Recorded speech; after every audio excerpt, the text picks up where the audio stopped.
एक बार मां लक्ष्मी क्षीर सागर में भगवान विष्णु के पैर दबा रही थी। तो पैर दबाते हुए मां लक्ष्मी ने भगवान विष्णु से कहा, हे प्रभु, आज मेरे मन में 3 प्रश्न उठ रहे हैं। यदि इन 3 प्रश्नों के उत्तर देकर आप मुझे संतुष्ट करेंगे तो मेरे मन को बहुत शांति मिलेगी। तब भगवान विष्णु कहते हैं, हे देवी, तुम्हारे जो भी प्रश्न है तुम निसंकोच होकर पूछो, मैं तुम्हारी शंका का निवारण अवश्य ही करूंगा। तब मां लक्ष्मी कहती हैं, हे प्रभु, वह कौन सी स्त्री होती है जिसके भाग्य में संतान सुख नहीं होता है? दूसरा प्रश्न है कि कौन सी स्त्री समय से पहले विधवा होती है? और मेरा तीसरा प्रश्न है कि कौन सा श्रृंगार करने से स्त्री को स्वर्ग में स्थान प्राप्त होता है? तब भगवान विष्णु कहते हैं, हे देवी, तुमने उचित ही प्रश्न किए हैं। तुम्हारे यह तीनों प्रश्न अत्यंत महत्वपूर्ण हैं। इन प्रश्नों का उत्तर संसार कल्याण के लिए है। जो भी मनुष्य इन्हें ध्यान से सुनता है उसे पृथ्वी लोक पर संपूर्ण सुख प्राप्त होते हैं और मृत्यु के बाद उसे मरे लोक की प्राप्ति होती है। भगवान विष्णु देवी लक्ष्मी से कहते हैं, हे देवी, आज मैं तुम्हें एक अत्यंत पवित्र कथा सुनाता हूं। इस कथा के माध्यम से तुम्हारे सभी प्रश्नों का उत्तर तुम्हें प्राप्त होगा, लेकिन तुम्हें इस कथा को ध्यान से पूरा सुनना होगा। इस कथा को कभी आधा अधूरा नहीं सुनना चाहिए। इस कथा में समस्त संसार का कल्याण छिपा हुआ है। जो भी इस कथा को ध्यान से पूरा सुनेगा उसके मैं 32 अपराध क्षमा करता हूं। तब देवी लक्ष्मी कहने लगी, प्रभु, मैं आपको वचन देती हूं कि इस कथा को मैं पूरे मन और लगन से सुनूंगी। आप कृपया उस कथा को आरंभ करें। तो दोस्तों, आप सभी से एक विनती है कि आप भी इस कथा को पूरा जरूर सुनें। इसे आधा अधूरा सुनना पाप माना जाता है। कथा शुरू करने से पहले कमेंट में जय मां लक्ष्मी और जय श्री हरि विष्णु अवश्य लिखें। साथ ही वीडियो को लाइक करना ना भूलें। तो भगवान विष्णु कहते हैं, हे देवी, एक समय की बात है। मध्य देश में एक छोटा सा नगर था। उस नगर में एक सेठ रहता था। उस सेठ के 2 पुत्र थे और सेठ के दोनों बेटों का विवाह भी हो चुका था। सेठ के घर में किसी चीज की कोई कमी नहीं थी, किंतु सेठ की पत्नी का स्वभाव अत्यंत दुष्ट था। सेठ की पत्नी और सेठ के बड़े बेटे की पत्नी दोनों का ही स्वभाव दुष्ट था। सेठ की पत्नी अपनी बड़ी बहू का तो बहुत लाड प्यार करती थी, किंतु छोटे बेटे की पत्नी के साथ बुरा व्यवहार करती थी। घर की सबसे छोटी बहू अर्थात छोटे बेटे की पत्नी बहुत अच्छे स्वभाव की, ईश्वर पर श्रद्धा रखने वाली पतिव्रता नारी थी। वह अकेले ही घर का सारा काम किया करती थी और गृह कार्य में दक्ष थी। इतना अच्छा स्वभाव होने के बावजूद भी उसकी सास उसके साथ बुरा व्यवहार करती थी, उसका हमेशा अपमान करती थी। इसके पीछे का कारण बस इतना था कि बड़ी बहू को एक पुत्र था और छोटी बहू ने पुत्री को जन्म दिया था। पुत्री को जन्म देने के कारण सेठ की पत्नी अपनी छोटी बहू को बार बार ताना मारा करती थी, लेकिन वह बेचारी कर भी क्या सकती थी? जो भाग्य में लिखा होता है उसके साथ वही होता है। भगवान विष्णु कहते हैं, हे देवी, अब मैं तुम्हें छोटी बहू की कहानी सुनाता हूं। इससे तुम्हें पहले प्रश्न का उत्तर प्राप्त हो जाएगा कि कौन सी स्त्री को पुत्र प्राप्ति नहीं होती है। हे देवी, सेठ की जो पत्नी थी वह पहले से ही दुष्ट और कुटिल स्वभाव की थी। उससे उसकी सास भी परेशान थी। सेठ की पत्नी अपनी छोटी बहू को सबसे ज्यादा दुख देती थी। छोटी बहू का नाम था सुकन्या और सुकन्या को सताने में उसकी सास को बहुत आनंद आता था। सुकन्या बेचारी रोज सुबह ब्रह्म मुहूर्त में जागकर अपने घर के काम करती थी और दिन भर काम करने के बाद उसे रात्रि को ही सोने को मिलता था। इतना होकर भी सेठ की पत्नी अपनी छोटी बहू से द्वेष करती थी। जब छोटी बहू झाड़ू लगाती तो उसकी सास आकर उसे ताना मारती थी कि तेरे हाथ में जान नहीं है क्या? तू जल्दी जल्दी झाड़ू लगा, मैं मंदिर जा रही हूं। मेरे लौट कर आने से पहले तू भोजन बनाकर तैयार रखना और आते ही मैं उस भोजन को ग्रहण करूंगी। और सुन, अन्न का एक दाना भी बर्बाद ना हो पाए।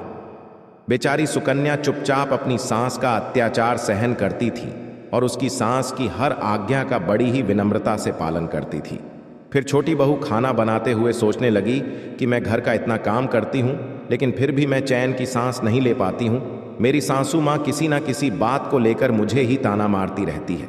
पता नहीं कब उनकी ताना देने की आदत जाएगी। सुकन्या इतना सोच ही रही थी कि तभी घर के दरवाजे पर खटखटाने की आवाज सुनाई दी। छोटी बहू ने सोचा, अभी तो भोजन तैयार भी नहीं हुआ है, लगता है मेरी सासू माँ आज जल्दी लौट आ गई, अब वह फिर से ताना मारेगी। तब सुकन्या ने दरवाजा खोला तो उसने देखा कि द्वार पर एक सन्यासी खड़ा हुआ है। वह सन्यासी सुकन्या से कहने लगा, बेटा सदा सुहागिन रहो, तुम इस सन्यासी के लिए कुछ भोजन का दान करो। हे पुत्री, मुझे बड़ी भूख लगी है। तब सुकन्या ने सोचा, अगर मैं इस सन्यासी को भोजन करा दूं और इतने में मेरी सांस आ गई तो मेरी खैर नहीं। कुछ देर तक विचार करने के बाद सुख ने सोचा, यदि मैं सासू माँ के ताने के डर से इस सन्यासी को भोजन नहीं कराऊंगा ने उस सन्यासी को घर के अंदर बुला लिया। अतिथि धर्म का पालन करते हुए सुकन्या उस सन्यासी को भोजन कराने लगी। उतने में ही उसकी सास घर पर आ पहुंची और उस सन्यासी को घर के अंदर भोजन करते हुए देखकर उसे बहुत गुस्सा आ गया। वह चिल्लाते हुए सुकन्या से कहने लगी, यहाँ पर क्या किसी प्रकार का भंडारा या दावत नहीं चल रही है, जो तो राह चलते भिख मंगों को घर में बिठाकर खिला रही हो। सुकन्या ने अपनी सास से बड़ी विन की, लेकिन सुकन्या की सास ने बहू की एक नहीं सुनी और उसकी सास ने उस सन्यासी को घर से बाहर निकाल दिया और उसके भोजन को उठाकर कचरे में फेंक दिया। उसके बाद वह सास सुकन्या पर गुस्सा करने लगी, अरे दुष्ट औरत, मैंने तुझे कहा था कि अन्न का एक दाना भी बर्बाद नहीं होना चाहिए, लेकिन तूने क्या किया, उस भिखमंगा को इतना सारा भोजन दे दिया। सुकन्या डरते डरते बोली, सासू माँ, मैंने सन्यासी को अपने हिस्से का भोजन दिया है, इसमें आखिर इतना गुस्सा होने की क्या बात है। द्वार पर आए अतिथियों को कभी खाली हाथ नहीं भेजते हैं, ऐसा शास्त्र कहते हैं। फिर सुकन्या की सास ने उसे बहुत डांटा। दोनों के बीच कई देर तक बहस हुई और सुकन्या की दुष्ट सास ने गुस्से में आकर सुकन्या को धक्के मारकर घर से बाहर निकाल दिया और घर का दरवाजा बंद कर दिया। सुकन्या देर तक घर के मुख्य द्वार के सामने खड़ी रही और बाहर से अपनी सास को आवाज देने लगी। सुकन्या की सास ने एक नहीं सुनी और उसे घर के अंदर आने नहीं दिया। फिर सुकन्या दुखी और उदास होकर अपने मायके के लिए निकल गई। मायके जाने के रास्ते में बहुत बड़ा जंगल पड़ता था। सुकन्या भूखी प्यासी रहकर उस जंगल के रास्ते पर से चलने लगी। तभी उसी समय अचानक जोर जोर से बादल गरजने लगे और मूसलाधार बरसात होने लगी।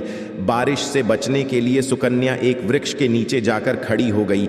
वहां पर सुकन्या ने देखा कि पेड़ के नीचे में कोठर बना हुआ है। फिर वह बिना देरी किए जल्दी से उस कोठर में घुस गई। कोठर में जाने के बाद सुकन्या ने देखा कि अंदर कोई साधु महात्मा बैठे हैं।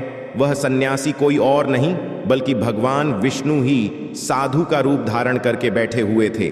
जब उस साधु ने उस सुकन्या को देखा तो बोले, हे पुत्री, तुम इस घने जंगल में अकेली क्या कर रही हो? रोना बंद करो, मैं तुम्हारे बारे में सब कुछ जानता हूँ।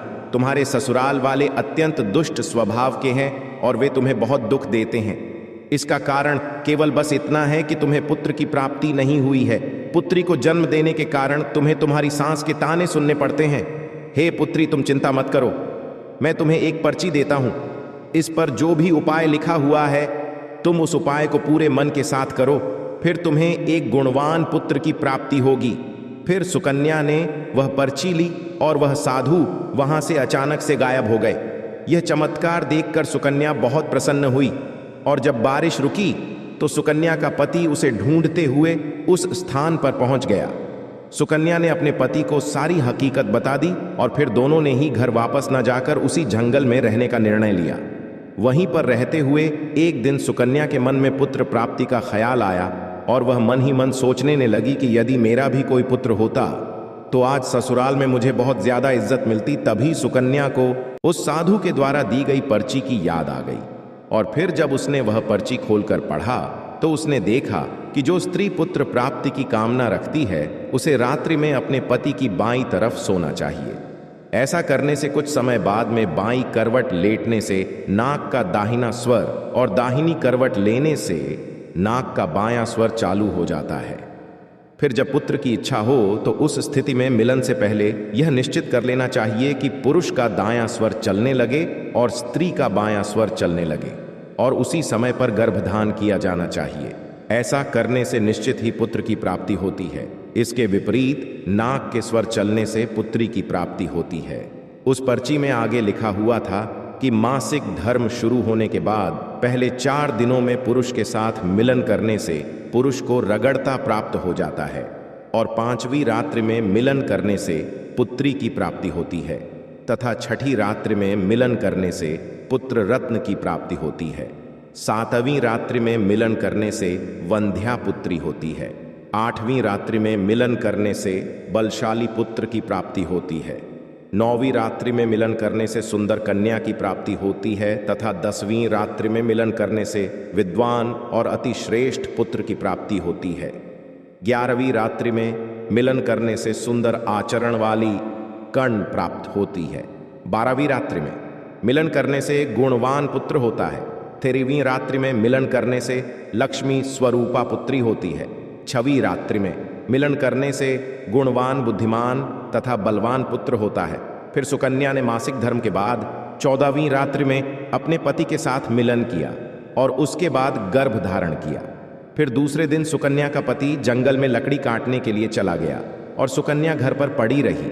फिर अचानक से तेज तूफान आया और सुकन्या की झोपड़ी उड़ गई। फिर सुकन्या दौड़ती हुई उसी पेड़ के कोठर में जाकर रुक गई जहां पर उसे वह साधु मिला था।